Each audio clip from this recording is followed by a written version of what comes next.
De l'Évangile de Jésus-Christ selon saint Matthieu, chapitre 15, versets 29 à 37. En ce temps-là, Jésus arriva près de la mer de Galilée. Il gravit la montagne et là il s'assit.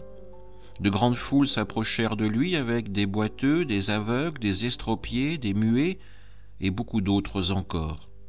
On les déposa à ses pieds et il les guérit.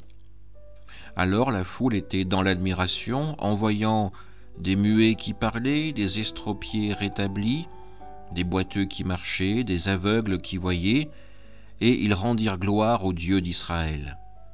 Jésus appela ses disciples et leur dit : « Je suis saisi de compassion pour cette foule, car depuis 3 jours déjà ils restent auprès de moi et n'ont rien à manger. Je ne veux pas les renvoyer à jeun. Ils pourraient défaillir en chemin. » Ses disciples lui disent : « Où trouverons-nous dans un désert assez de pain pour rassasier une telle foule ?» Jésus leur demanda : « Combien de pain avez-vous » Ils dirent : « 7 et quelques petits poissons. » Alors il ordonna à la foule de s'asseoir par terre. Il prit les 7 pains et les poissons, rendant grâce, il les rompit, et il les donnait aux disciples, et les disciples aux foules. Tous mangeaient et furent rassasiés. On ramassa les morceaux qui restaient, cela faisait 7 corbeilles pleines. Acclamons la parole de Dieu. Dans cet évangile, nous avons une préfiguration de l'accomplissement de la promesse du Seigneur envers son peuple. Il vient pour guérir les malades, relever les boiteux, rendre la vue, l'ouïe aux aveugles et aux sourds.